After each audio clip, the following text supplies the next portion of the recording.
अस्सलाम वालेकुम। आज हम ईज़ैप के एक और सॉफ्टवेयर ई अकाउंट्स को डिस्कस करेंगे, जिसे स्पेशली अकाउंटेंट्स के लिए डिज़ाइन किया गया है। अकाउंटेंट्स किसी भी फर्म में वर्क कर रहे होते हैं तो मोस्टली उस फर्म की कुछ प्रोडक्ट्स होती हैं या कुछ सर्विसेज होती हैं जिनसे वो बिजनेस कर रहे होते हैं। तो सॉफ्टवेयर में उन सारी चीज़ों को हैंडल किया गया है। सबसे पहली स्क्रीन डैशबोर्ड स्क्रीन कहलाती है, जिसको दो सेक्शंस में डिवाइड किया गया है। लेफ्ट सेक्शन मेन्यू का है और राइट सेक्शन रिपोर्ट्स का है। मेन्यू के अंडर वो शॉर्टकट्स प्लेस किए गए हैं जिससे डेली बेसिस पर डेटा एंट्री के लिए जिन स्क्रीन्स को यूज़ किया जाता है वो स्क्रीन यहाँ शॉर्टकट के तौर पर मेन्यू में प्लेस की गई हैं, जैसे कि डिलीवरी चालान और फिर उस डिलीवरी चालान की सेल्स इनवॉइस का जनरेट होना। फिर इसी तरीके से मार्केट की रिकवरी के लिए कैश की कलेक्शन होना और एक्सपेंसेस के लिए कैश का पेमेंट होना, और जर्नल वाउचर में एडजस्टमेंट एंट्रीज करने के लिए ये शॉर्टकट आइकन्स डैशबोर्ड पर प्लेस किए गए हैं। इसी तरीके से रिपोर्ट्स की बात करें तो रिपोर्ट्स में सबसे टॉप पर अकाउंट लेजर का शॉर्टकट यहाँ प्लेस किया गया है। किसी भी अकाउंट का एक स्टेटमेंट निकालनी हो, कंप्लीट लेजर निकालना हो, उसके लिए अकाउंट लेजर की रिपोर्ट डैशबोर्ड पर ही अवेलेबल है। और इसी तरीके से मार्केट से क्या रिसीवेबल्स हैं हमारे, क्या क्रेडिट्स हैं मार्केट में जो रिकवरेबल हैं अभी, इसी तरीके से सेल्स की कंप्लीट रिपोर्ट्स क्या है और रिसीविंग्स हमने क्या सिस्टम में इनपुट की हैं उनकी कंप्लीट डिटेल हमें चाहिए हो तो रिसीविंग की रिपोर्ट से हम ले सकते हैं। और इसी तरीके से पेमेंट्स की रिपोर्ट्स हैं और ट्रांजैक्शन एजिंग, ये वो रिपोर्ट है कि जिसमें हमारे जो क्रेडिट की पार्टीज़ हैं उनसे हमारी लास्ट ट्रांजैक्शन क्या हुई और उस ट्रांजैक्शन को हुए हुए कितने दिन हो गए जिसके बाद पार्टी से हमारी कोई डील नहीं हो पाई। तो ट्रांजैक्शन एजिंग एक ओवरव्यू देती है कंप्लीट रिसीवेबल अकाउंट्स का, कि जिसमें हम देख सकते हैं कि कहाँ हम लैग कर रहे हैं, कहाँ हमारी पार्टीज़ जो हैं वो इन टच नहीं हैं, कहाँ हमारी सेल्स स्टॉप हो रही है। और इसी तरीके से हमारी जो गुड्स हैं जिनमें हम डील करते हैं उनकी एक स्टॉक रिपोर्ट सिस्टम में अवेलेबल है। तो ये मेन फीचर्स जो हैं इनको डैशबोर्ड पर प्लेस किया गया है। सॉफ्टवेयर के कंप्लीट फीचर्स टॉप पर setup, purchase, sale, finance, settings, godown और यूटिलिटीज़ में प्लेस किया गया है। हर फीचर अपने रिस्पेक्टिव मेन्यू में फाइंड किया जा सकता है। जैसा कि हमने एक चार्ट ऑफ अकाउंट डिज़ाइन करना है तो उसके लिए हम सेटअप में जाते हैं। इसी तरीके से न्यू प्रोडक्ट अगर हम कंपनी लॉन्च कर रही है तो उसको इनपुट करने के लिए भी हम सेटअप में ही प्रोडक्ट फाइल में जाते हैं। कोई नया यूज़र सिस्टम में इनपुट करना चाहें तो वो भी सेटअप से ही होता है। और किसी भी यूज़र को हमने कोई राइट्स असाइन करने हों कि कौन सा यूज़र सिस्टम में कितनी प्रोविजन रखता है चीज़ों को यूज़ करने की, तो वो सारे राइट्स हम यहाँ से खुद मैनेज करते हैं। सबसे पहले अकाउंट्स फाइल में चले तो यहाँ चार्ट ऑफ अकाउंट डिज़ाइन किए जाते हैं, जहाँ पर top standard 5 master groups place किए गए हैं जिनमें इक्विटी, लायबिलिटी, एसेट्स, इनकम और एक्सपेंस है। ई अकाउंट सॉफ्टवेयर में मल्टी लेवल अकाउंटिंग का ऑप्शन अवेलेबल है। अप टू 9 लेवल हम अकाउंटिंग डिफाइन कर सकते हैं। अकाउंट बनाने का तरीकाकार इंतहाई सिंपल है। जिस भी हेड में हमने अपना अकाउंट जनरेट करना है तो हम उस पर डबल क्लिक किया करते हैं। डबल क्लिक करने से जो पेरेंट है, जो कि बैंक्स था, तो ऊपर प्लेस कर दिया जाता है और उसका एक न्यू अकाउंट आईडी जनरेट किया जाता है। और यहाँ हम अपने अकाउंट का टाइटल डिफाइन करते हैं। और अगर कोई पार्टी है, कोई रिसीवेबल है, तो फिर उनके proper contact number, detail, address, email, ये चीज़ें इनपुट करके हम सेव कर देते हैं। इसी तरीके से हमारे पास चूँकि प्रोडक्शन इन्वायरमेंट भी हो सकता है जहाँ पर रॉ आइटम परचेज किए जाते हैं और कुछ प्रोडक्ट्स प्रोड्यूस की जाती हैं, तो उनके लिए रॉ आइटम फाइल अवेलेबल है ताकि हम अपनी जो आइटम्स हैं उनको हम सिस्टम में डिफाइन कर देंगे। इसी तरीके से वो रॉ आइटम जब प्रोड्यूस होता है और एक प्रोडक्ट की शक्ल में मल्टीपल रॉ आइटम्स मिलते हैं और एक प्रोडक्ट बनाते हैं, तो फिर उनको हम कैटेगराइज भी कर सकते हैं। और इसी तरीके से कंपनीज, मल्टीपल कंपनीज भी हम सिस्टम में मैनेज कर सकते हैं जो हमारे कस्टमर्स हैं। और फिर एंड में प्रोडक्ट फाइल, जो कि composed of multiple raw items होता है, तो वो एक प्रोडक्ट हम सिस्टम में यहाँ डिफाइन करते हैं, जहाँ उसका परचेज रेट, रिटेल रेट और जीएसटी या विद होल्डिंग टैक्स है, उसकी परसेंटेज भी हम यहाँ दिया करते हैं।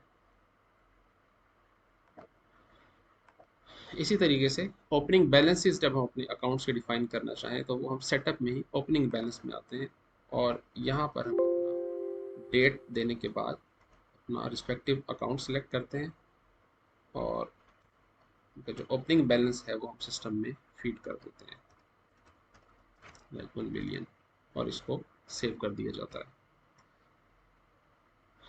इसी तरीके से परचेज मेन्यू में हमारे पास परचेज इनवॉइसेस अवेलेबल है। जब हम स्टॉक परचेज करते हैं जो कि रॉ आइटम्स होते हैं, तो वो हम सिस्टम में बड़ा इजीली फीड करते हैं, जहाँ पर एक इनवॉइस नंबर और रिस्पेक्टिव डेट हम सेलेक्ट करते हैं, और फिर अकाउंट ये सप्लायर सेलेक्ट करते हैं जिससे हमें स्टॉक आया।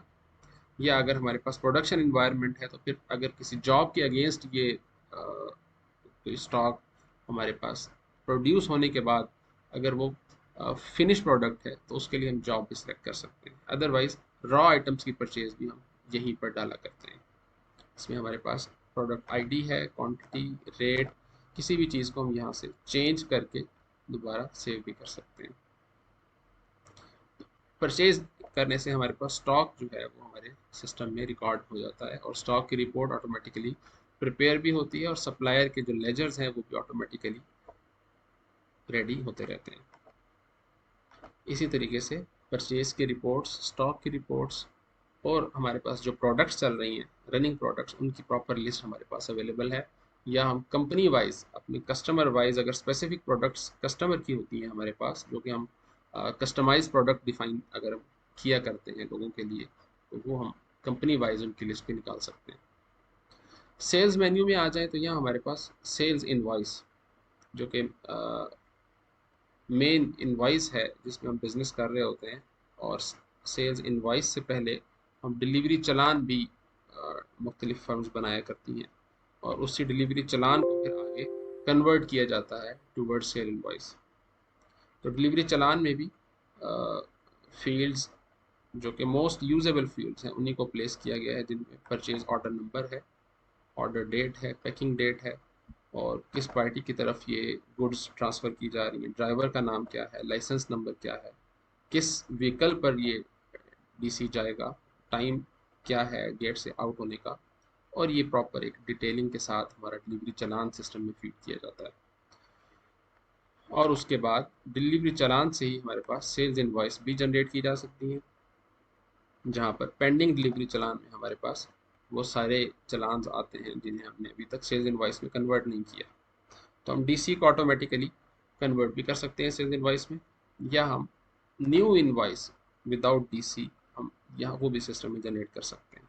सिंपली उसके लिए हमें voucher number system automatically generate करता है, और हम अपना जो कस्टमर है उसको हम यहाँ से खुद सेलेक्ट करते हैं, और फिर जिस प्रोडक्ट को हमने सेल आउट करना है वो प्रोडक्ट हम यहाँ से सेलेक्ट किया करते हैं, उसकी क्वांटिटी एंटर करते हैं, रेट, अगर जीएसटी अप्लाइड है तो वो किया जाता है, और ये इस तरीके से मल्टीपल प्रोडक्ट्स जो हम सेल करने जा रहे हैं वो हम सेल्स इनवॉइस का पार्ट बनाते हैं। और जब हम सेल्स इनवॉइस बना चुके होते हैं तो उसका जो प्रिंट है वो भी सिंपली प्रिंट पर क्लिक करने से ही हमारे पास सिस्टम इस तरीके का एक प्रिंट आउट हमें प्रिंट कर देता है, जो कि रिकॉर्ड का पार्ट बनाया जाता है। इसी तरीके से हमारे पास सेल्स मेन्यू में बेतहाशा रिपोर्ट्स हैं, जिनमें हम कोटेशन किसी को देना चाहें तो वो भी हम दे सकते हैं, और पार्टीज़ ने लास्ट हमें कब ऑर्डर किया, किस कस्टमर को कितने डेज हो गए इसके बाद हमारे पास न्यू ऑर्डर नहीं आया उसकी तरफ से। High to low product sale, जिससे हम अपनी मसनूआत पर नज़र रख सकते हैं कि कौन सी प्रोडक्ट हमारी मोस्ट सेलेबल है या लीस्ट सेलेबल है। और इसी तरीके से सेल्स ग्रोथ ग्राफ क्या है हमारे पास, कि हम कहाँ मूव कर रहे हैं। किसी भी कस्टमर के ग्राफ को देखने के लिए हम अपने पास अकाउंट सिंपली सेलेक्ट करते हैं, और उसका जो ग्राफ है वो सिस्टम में देख सकते हैं। इसमें मंथ वाइज हमें सारी जो रिकॉर्ड है वो प्रॉपरली डिस्प्ले किया जाता है विद अमाउंट।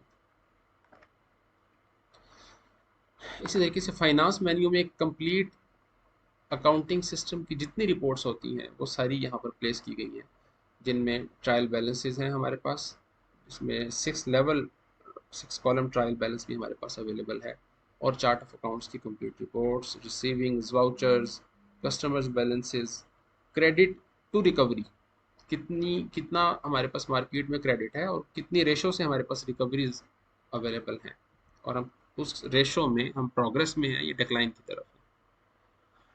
इसी तरीके से journal voucher, bank vouchers, cash, credit vouchers, debit vouchers, ये सब कुछ सिस्टम में अवेलेबल है।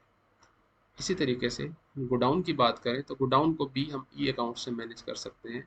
इसमें रॉ स्टॉक का परचेज होना और गोडाउन में उसकी एक प्रॉपर इन्वेंट्री बनना, वो इस सिस्टम में शामिल है।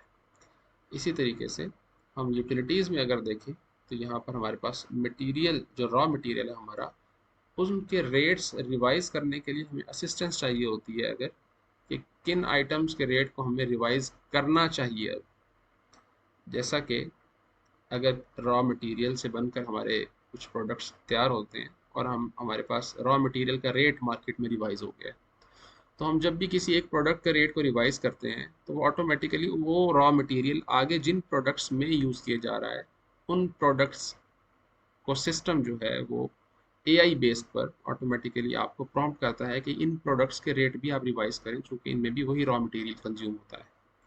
और फिर प्रोडक्ट से रेट को रिवाइज करने के लिए हमारे पास रेट रिवीजन का ऑप्शन अवेलेबल है, जहाँ प्रॉपर रिवीजन नंबर के साथ जिन प्रोडक्ट से रेट रिवाइज किए जाते हैं उनका प्रॉपर लॉग मेंटेन होता है। और फिर वही हमारे पास रेट रिवीजन हिस्ट्री, हमें at the time of audit निकालना चाहें तो वो ले सकते हैं। और फिर प्रोडक्ट सप्लाई हिस्ट्री, जिसमें हम कस्टमर वाइज देखते हैं कि किन प्रोडक्ट्स को हमने सप्लाई किया, किस डेट को किया, किस क्वांटिटी में किया। तो ये अब ई अकाउंट्स का एक ओवरव्यू है, जिसमें हमने जो इसके मेन फीचर्स हैं उनको डिस्कस किया है। सो आज के लिए इतना ही। Thank you so much. अल्लाह हाफिज़।